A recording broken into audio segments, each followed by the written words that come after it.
Hey everybody, the weekly word this week is 7, with December 7th being tomorrow, the day that our country reflects back on with so much emotion and memory.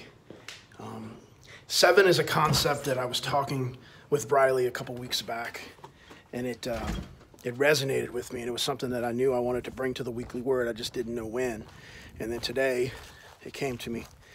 7. If you take a moment, and this is crazy for me because it works so beautifully, and think about your life in segments of 7 years. So like, I was born in 76. So from 76 to 84, like that's 8 years, but you got what I'm saying here. I lived in New Jersey and had formative years at that time and had experiences at that time that are like no other part of my life. It was like, you know, the first chapter.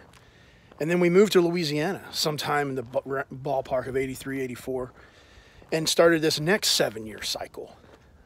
So from like 83, 84, all the way up until 90, which is the next period, it was like elementary and middle school and just figuring out adolescence and what that means. And then in 90, I come across becoming like a teenager, 13, 14. I meet Lori. I start high school. And for the next 7 years between high school and my first 3 years in the Marine Corps, I really like kind of figured out who I was as a person, as a man. And then 90 kind of take you all the way up and through. You know, I get to 97 and I propose to Lori. I marry her the following year. The next 7 years, you know, we have our children, taking me to 2004, 2005, where we have the deployments, and everything from 2005 to 2012 was like a whole new chapter of life, where we got Ainsley's diagnosis and we moved to Virginia Beach. And then sometime, you know, halfway through that journey, I had a chance to take her for a run. And then 2012, right before that, like October of 2011, Ainsley's Angels was born. And the charity is now 7 years old. So if you break all that down, you go back and you look at it in segments of 7, at least for me, it's amazing to look through that lens. And so I did that with Briley as well, and she had the same revelation, just that like her first 7 years and then her next 7 years, and now she's at a point into her third 7 years where she's wrapping up high school and making decisions about the future and getting to a point where she's going to go to college. And then after college, she'll start into that fourth set of 7 years. And I don't know, just never really thought about it like this. And it's amazing to me.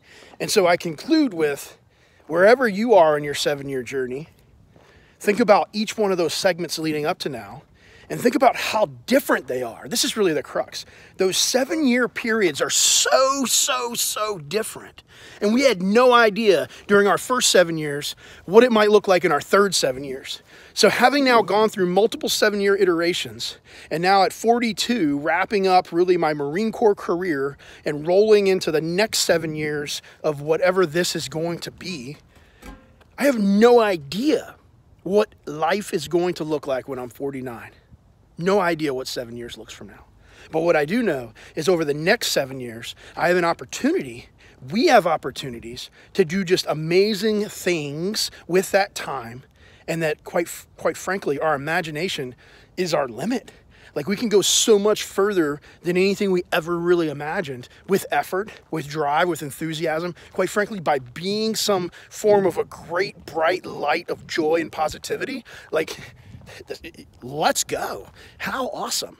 And I would love to think that each of my 7 years have gotten better each time, because living and learning from those experiences, they make us more whole. 7, weekly word. 120 something episodes. I can't even remember. Have a great rest of your day, weekend, and 2018.